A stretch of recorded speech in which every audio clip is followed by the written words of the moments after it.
what we wanted to do in this session, which is focused on doing interdisciplinary spatial analysis of disadvantage, is to spend a bit of time just reflecting on the changes in spatial science over time and spatial social science, and to capture this from our different disciplinary perspectives.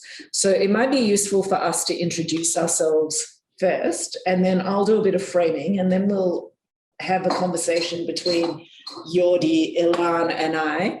But as I said, we're really keen for everybody to join in this conversation, both those in the room and those in the virtual room. So we won't, we'll probably just speak together for about 20 minutes and then we'll open it out, if that's okay. I think we've just had so much inspiration from yesterday afternoon and this afternoon as well, and particularly from Professor Kwan's keynote about, the great potential of working in an interdisciplinary fashion. But also some of the barriers that we face and how we might deal with that in the Life Course Centre of Excellence. Just to let you know that we're going to record the conversation between the three of us, but we'll turn off the recording, Kate, if that's okay, when we broaden out the conversation, just to encourage people to speak what's on their mind and not feel constrained. Okay, so just to begin with, I wanted to do a bit of a potted history that reflects on some of the trends in our disciplines and how that shapes opportunities for interdisciplinary research. Now, I'm going to talk a bit about the rise of scientific positivism, particularly in the 1950s and 60s, and how certain quantitative methods gained dominance. So for spatial science, this really meant a shift towards trying to understand what was considered the real world that could be objectively understood if we apply the right methods. And the argument was that ideas and concepts could be tested against data, and you could produce a generalization, which always had the possibility of being falsified. And models became a really important way of understanding the world through positivism, and maps being, the most obvious model that represents the real world in spatial science. So this involved this the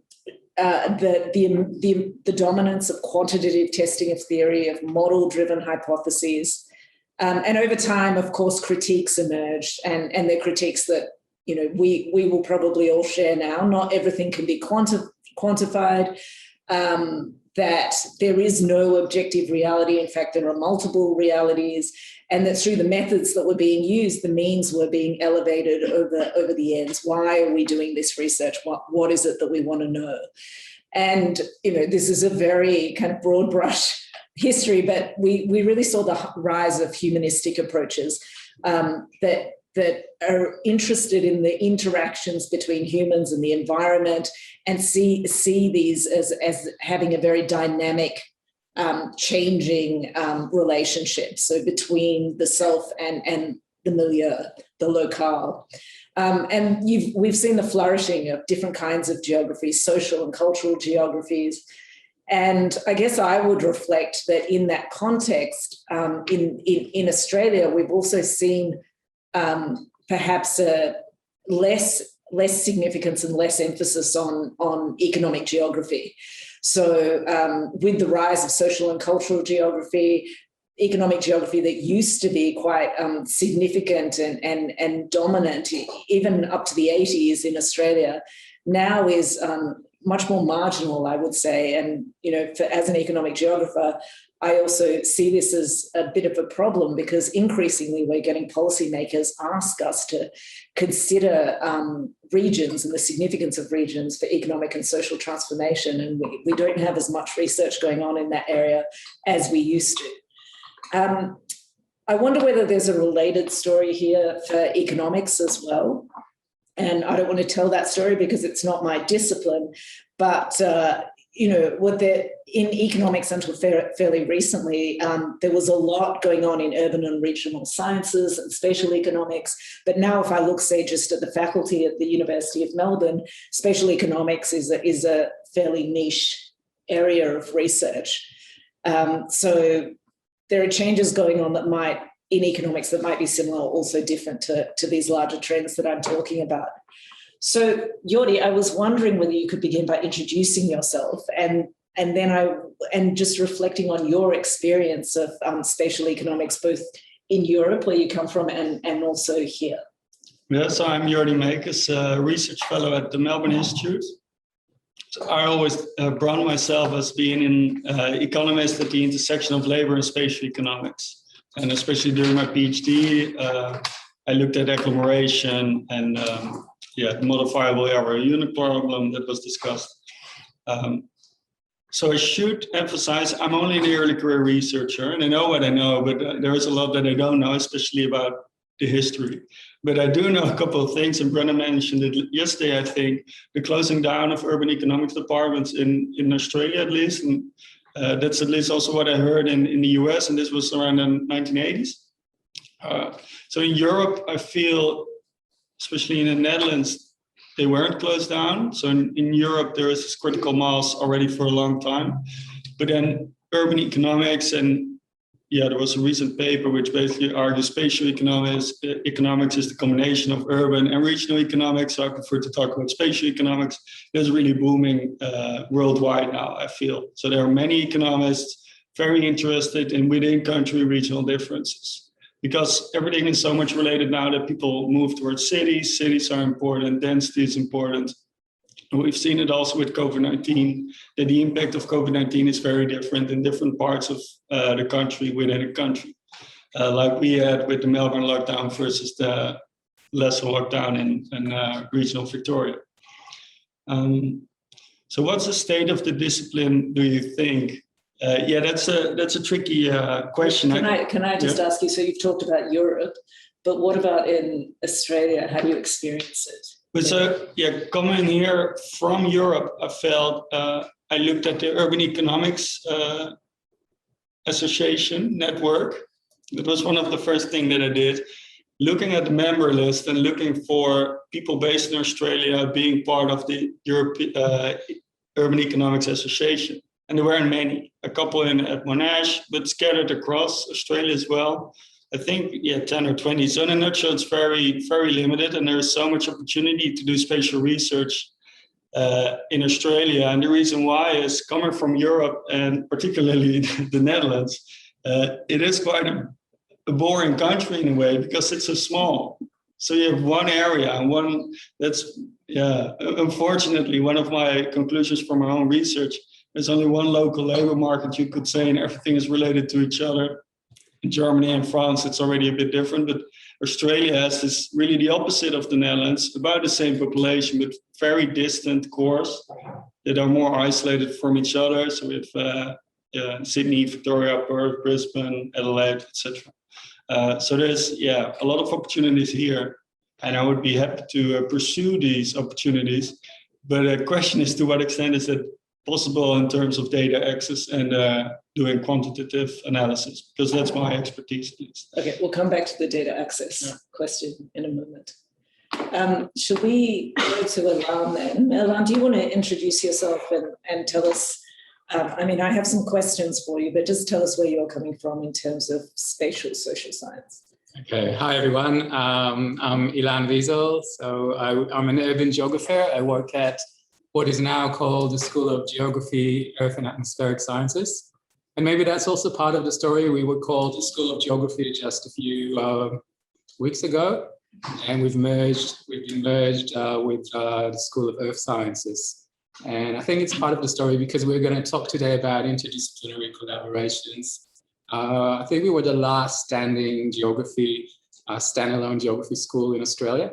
There used to be geography department schools. They've all been merged with other departments. And I think that's part of the disciplinary context to think about where we come from into interdisciplinary engagements. So for you, Ilan, I think I've heard you say before, and it very much echoes Ruth Finch's talk yesterday, that geography is much more than places on a map. And I was wondering if you could talk about the more synthetic approach to geography that you take as a study of assemblages And what does that mean to you, and Yeah. why have you taken that approach? Yes. So to me, geography is a spatial discipline. It's about space and places and spatial and temporal elements and processes. But I guess to me and to many other people coming from critical geography, we don't think of space necessarily as points on a map or just as kind of physical points on the planet, but we think of space as multidimensional. We think of it as physical, but also, I guess, emotional, cognitive, and it comes in all sorts of layers. And I approach, I guess, spatial questions. So as a geographer, I'm interested in spatial questions like segregation. So that's a topic that really informs a lot of my research. And I'm interested, for example, in people with disability and elements of segregation in the lives of people with disability. But the way I would look at segregation would not be a quantitative measure of how many people with disability are concentrated in a suburb, because that wouldn't really tell me much about what it means for them to be segregated and concentrated at that level. So I would look at different scales. It could be even at the scale of the household, and it could be just 4 people with intellectual disability in a group home. But is that segregation? And then I would have to ask a whole lot of other questions to make sense of that, whether or not this is in fact segregation and what segregation means. Do they want to live there together? Did they choose to live there together? What is choice in that context where there's so little opportunities? Is there mobility? So those are the kinds of questions that to me bring meaning to the word segregation. And then you can't really put a number to it. It's not whether it's 4 people or 10 people, but really it's about all those decisions, choices, meanings, and impacts that it has on people. So that's how I approach, I guess, a spatial concept like segregation, but in a very qualitative way. That said, I do like to work in mixed methods, and we can talk about that, how the challenges of combining the two, because they do come from quite different, I guess, philosophical points of view. Well, that was going to be my next question. I was wondering what examples you might bring, both of you, of applying mixed methods to spatial analysis, and what have been the results, but also what have been the hurdles that you've encountered, and how have you tried to address them? I think you can start off. You have experience with it. I can share some ideas after. Okay, thanks. Well, the starting point is, I guess, why would you even want to do interdisciplinary research, right? And I've thought about it just for today, because I've never really thought about why I'm doing it. I just know that I've been doing it, but not in a not a very reflective way. But I think to me, it's a lot about impact. And Sangeeta, you talked about how there's been a shift from just trying to, find rules and generalized rules in the world to understanding why are we doing those questions, why are you asking those questions? So for me, it's about impact. And I think I realized that if I want to make some impact, you need to use whatever tools are available to you. And I found that both stories of people and told in a qualitative way and numbers, statistics are very powerful. And they're particularly powerful when they're brought together to make change, despite all the philosophical differences between those two approaches. So I guess an example is a very recent one, is that I've been involved in a project that looks at the impact of living in inaccessible housing for people who have mobility restrictions. And we use mixed methods to understand those impacts. So we use surveys and quantified the numbers of people living in inaccessible housing, and I guess the impact in a more sort of quantifiable way, coming up with statistics. And then we also did very in-depth interviews with people about their experiences of living in inaccessible housing. So we had that mix of statistics and stories, and I think that was quite powerful, because if you only have the story, and some of those were really powerful stories about quite tragic outcomes for people, but it could easily be dismissed by other people saying, oh, that's just an anecdote. But then you also bring the statistic, well, 70% of people with mobility restrictions in Australia live in inaccessible housing. You can't dismiss it as an anecdote. But if you only had a statistic, it doesn't really say much, that 70% live in inaccessible housing. What does it even mean? So bringing those two things together, I thought, was quite powerful. And we did see some impact of that. So just this week, the ACT housing minister accepted our position. She cited at the report both the stories of people. She sort of actually told some of those stories, but also used the statistics. So we could see how bringing those two things together can really work. That's a very powerful example. Thanks, Ilan. Yes. So I have no experience with mixed methods, but I did some reading on mixed methods and qualitative research. We'll just, in a nutshell, try to explain it the way I understand it, at least, and maybe this is more for the floor as well to discuss. So first, quantitative analysis. So what my expertise in is full population register data. So for example, which is not accessible in Australia, but it is in Europe. So for example, think of the income statements you send off every year. I can access them for the entire population and then do research on them. I know where people live, I know where they work, so then I have commuting. I know employment density, which I use for agglomeration, but that's then quant, full population register data. For example, provided by, in the Netherlands, it's Statistics in the Netherlands with ABS, Australian Bureau of Statistics would develop. So then we have quantitative analysis on survey data. So I think some people already think that doing quant analysis on survey data is qual research. But I learned as well that that is not the case. So with one key example for me that's very important is the Hilda survey administered by the Melbourne Institute. So then you can do quantitative analysis on survey data, but then you already go into the direction of why things happen, for example, because you ask questions to people. Whereas with the full population register data that I'm using, that's just, I analyze and I show patterns. I see what happens, but not why or how. And then we come in the domain of qualitative research, which is more, I thought there are two key benefits of it, at least from my perspective. So the first one is it's more exploratory. So you go out in the field and you find what are the important things you should look at, which can even inform the quant analysis as well, or inform what kind of questions you should ask in the survey or whatever. So it's more exploratory. And then you also have the qual research, which is more related to what you were discussing, Ilan, on the stories.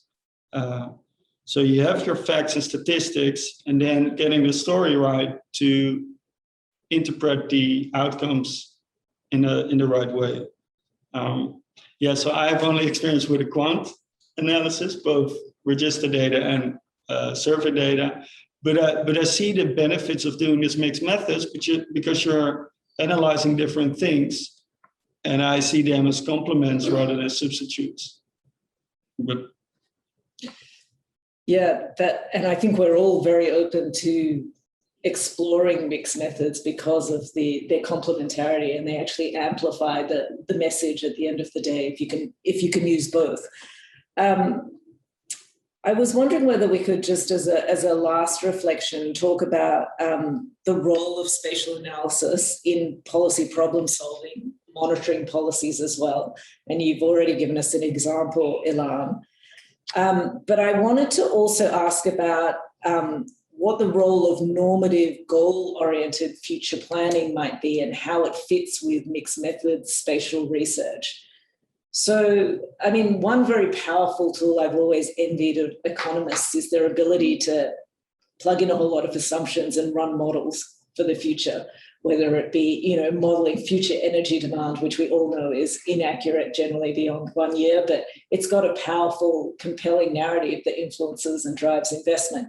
So economists have this wonderful kind of capacity with modeling, but I want us to think a bit more, working on disadvantage, about kind of normative, goal-oriented future visioning and how we could use mixed methods to do some of that. So there are two parts to the question. One is more around like policy problem solving, monitoring policies. And the other part of it is like imagining different futures for policymakers. Any thoughts or comments? So related to the policy domain, so what urban economists nowadays do a lot is evaluating, for example, infrastructure projects or the impact of social housing, agglomeration spillovers, the benefits of having density. So then you can inform government about what the right things to do, or not the right thing, I mean the most efficient thing to do. One example perhaps is with it was a discussion related to working from home and COVID-19. So one key benefit is that it solved the congestion problem, people working from home, because the cost of congestions are so high. And if you would allow for working from home, for example, it would really put off pressure of the congestion. The alternative would be to impose peak hour tariffs for using the road or public transport. So then you put in these incentives for people not to use the road or the public transport at peak hour times. So I feel this is all very relevant to inform the policy debate. Thanks. So it's really interesting the way you said what's the right thing and then what's the efficient thing. And I was thinking, so efficient towards what end, right? There's always an end. And I think there's always an underlying normative ideology to any decision. And even if it's not spelled out, it's there. And so to me, I would always start from spelling out that objective, that normative objective. And usually I start from justice and equality and I guess care ethics. So those are the sort of normative foundations of where I kind of start to even ask the questions. And then from there, I kind of go, okay, so what's maybe the efficient way to achieve that? So to me, that's the kind of question about normative ends for policy. If I can add there, so an economist, I think, would always think also about opportunity costs. So I can invest in this or in that or in this, and then you cannot spend, so this relates to the most bang for the buck or whatever the saying is. So you want to have the highest impact with a certain amount of money. And I feel this is also in the minds of policymakers, that they cannot do everything, they need to pick their battles. And that is where this cost efficiency plays in. But I fully agree with you, but you cannot do everything. And that makes it so difficult. I think that's a really good point. And I think sometimes I find myself sometimes advocating for things, knowing in the back of my mind, there's an opportunity cost there, which I'm not going to acknowledge because I'm kind of telling my position there. So I think that's a really good point to make. But even so, there's always this underlying, okay, so what is the end? What is the objective that you're trying to be efficient towards? And perhaps I could just add that what economics does a lot of the time is to quantify that cost in order to make that trade-off. And perhaps in some of the things that you're talking about, Ilan, it's almost impossible to quantify. And there are, fundamental normative and ethical issues about, why you would do this and what the significance of it is. And it complicates a kind of simple opportunity cost analysis. Yeah. Questions of justice. Exactly. I think that's exactly right. I was at the Disability Royal, the Royal Commission on Disability Violence and Neglect. And so I was there as a witness, and they asked me, what are the things that I think, can fix the problem? And I said very kind of quickly, we need 120,000 more affordable housing to meet the need. And then they said, did you cost it?